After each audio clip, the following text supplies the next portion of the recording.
Have you ever wondered how the Olympic rules impact martial arts, specifically judo? Originally, judo was conceived as more than just a sport. It was a philosophy, a way of life. However, when judo was incorporated into the Olympic Games in 1964, it marked a significant turning point for this martial art. The Olympic inclusion brought about a shift, altering the essence of judo. You might ask, so how exactly did the Olympics change judo? Let's dive in. Before being an Olympic sport, judo was not just about winning or losing. It was a discipline steeped in tradition and values, a martial art that went beyond the physical realm. At its heart, judo was about self-improvement, a journey of personal growth that unfolded on the mat. Discipline was a cornerstone of this martial art. Practitioners would spend countless hours perfecting their techniques, pushing their bodies to the limit and beyond. This was not simply to gain a competitive edge, but to forge their character, to build resilience and tenacity that would serve them in all aspects of life. Respect, too, was a fundamental principle.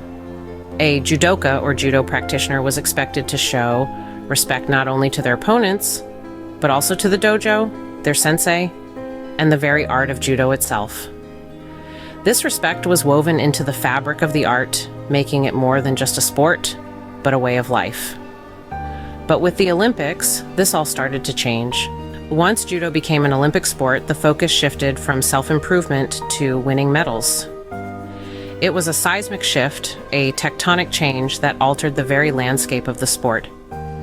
The Olympic stage, with its allure of gold, silver, and bronze, introduced a new set of rules and regulations that, in turn, led to profound changes in the techniques employed in judo. Consider this for a moment. Before the Olympics, judo was a martial art rich in a variety of techniques. There was a certain freedom to it, a fluidity that allowed practitioners to adapt, improvise, and innovate. It was a dynamic discipline teeming with opportunities for growth and self-discovery. It was, in essence, a journey of the self, through the self, to the self. But the Olympics changed that. The focus on winning, on standing atop the podium with a medal around your neck, meant that the variety of techniques began to dwindle. The rules dictated the game, and the game began to dictate the players. The focus shifted away from the original principles of judo, the spirit of constant learning and self-improvement, to a narrower, more rigid interpretation of the sport. The result? A decrease in the variety of techniques used. A shift away from the elegance and complexity that once defined judo. A move towards a more streamlined, efficient, but ultimately less diverse style of combat. The artistry was replaced by athleticism, the philosophy by pragmatism. What happened to judo is a cautionary tale, a tale of a martial art that was transformed by the pressures of competition, by the demands of a global stage. It's a story of how a discipline can lose its essence, its soul, in the pursuit of victory. Judo, as an Olympic sport, became a different beast altogether. It's a story of change, of evolution, and perhaps a warning for other martial arts on the brink of such transformation. A reminder that the spirit of a discipline should never be sacrificed on the altar of competition. So what does this mean for Brazilian Jiu-Jitsu, a martial art that has been considered for inclusion in the Olympics? This is a question that has been stirring the pot in the BJJ community. The potential risks are significant. When we look at judo, we see a martial art that post-Olympics has been diluted and stripped of its essence. The rules have been altered to make it more viewer-friendly, but at what cost?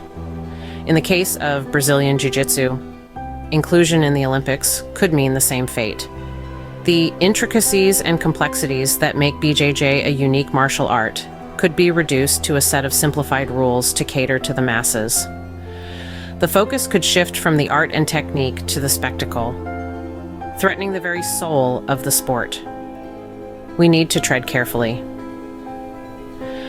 Is the prestige of the Olympics worth risking the authenticity of Brazilian Jiu-Jitsu?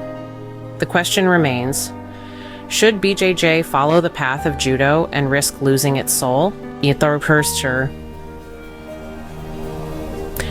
The future of BJJ hangs in the balance. It's essential to consider the potential aftermath of its inclusion in the Olympics. Remember, Judo was forever changed and not for the better. The same could happen to BJJ. It's about preserving the authenticity, the integrity, the artistry. This isn't a call for resistance, but rather for mindful consideration. Voice your opinions, engage in the conversation, and help shape the future of Brazilian Jiu-Jitsu.